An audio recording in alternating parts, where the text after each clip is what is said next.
Now, the US midterm elections were held this past week, and both the Democrats and Republicans are declaring victory. While the Democrats gained control of the House of Representatives, the Republicans strengthened their hold over the Senate. To tell us all about what this means, we're joined now by US political commentator Professor Ed Blakely.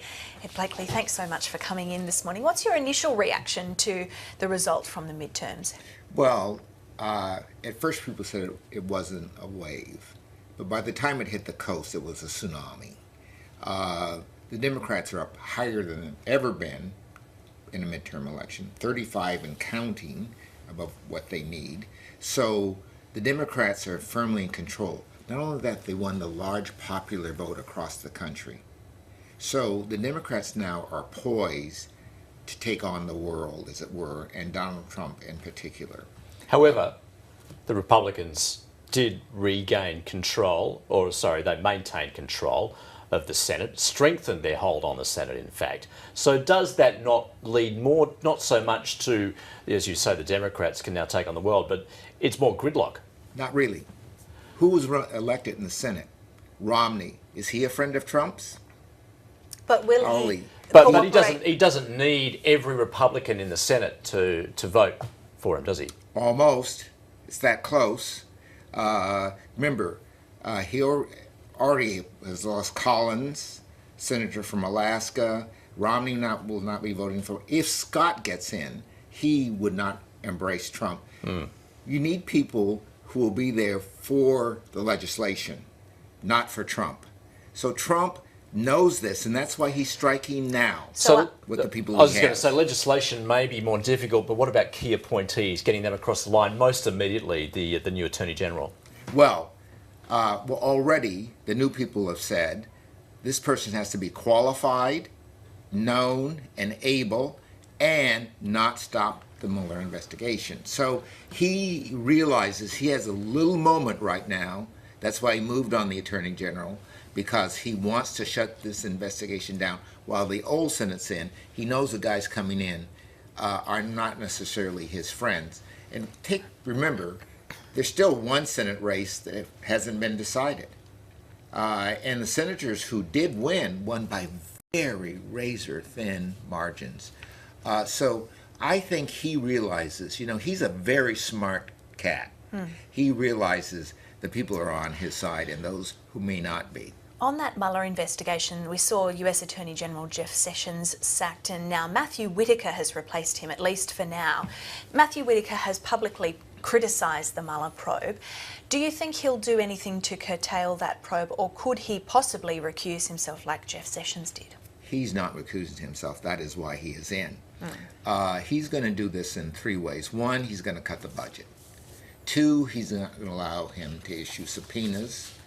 And three, he's going to ask him to give him information and a briefing on what's going on so he can go and tell the president, so the president can prepare his defenses.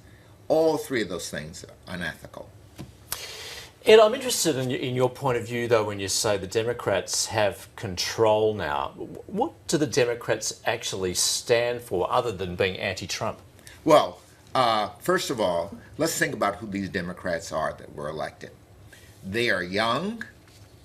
They cross the spectrum demographically. They are progressive.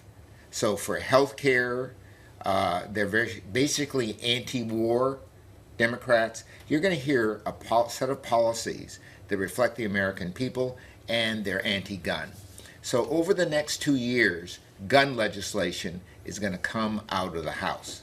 They know it may be defeated in the Senate, but they're preparing the way for the next election, which is the presidential election. So they're progressives in the sense of broad progressive, not progressive in the sense of Bernie Sanders, but health legislation, things for the people, anti-gun. That's their platform. So will the Democrats be fighting the next election in 2020 on gun control? That'll be one of the issues. It'll be gun control, not taking away guns.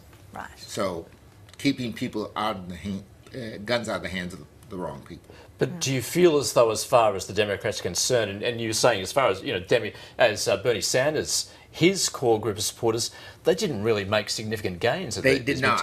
They did not. So what does that tell you about the landscape then? The landscape is moderate progressives and young. People who are well educated. Now they're the people we call the rhinos. Those are Republicans in name only. They voted overwhelmingly against Trump. So the Democrats have the possibility of bringing over more Republicans to their side. And that happened in every state.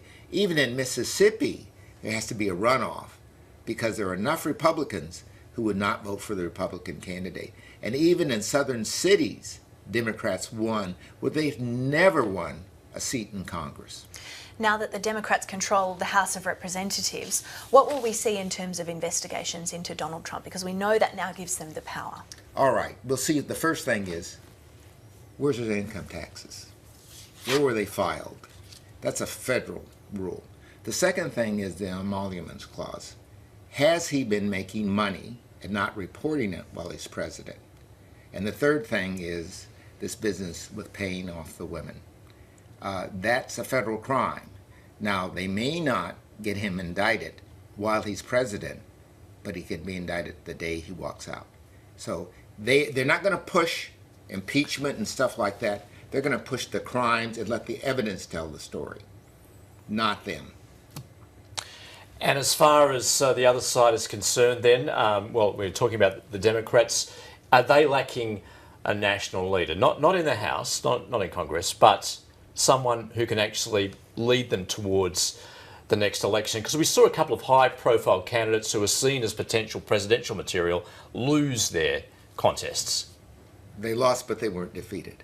Beto O'Rourke is still around. And if he's not on the ticket, I'll be surprised.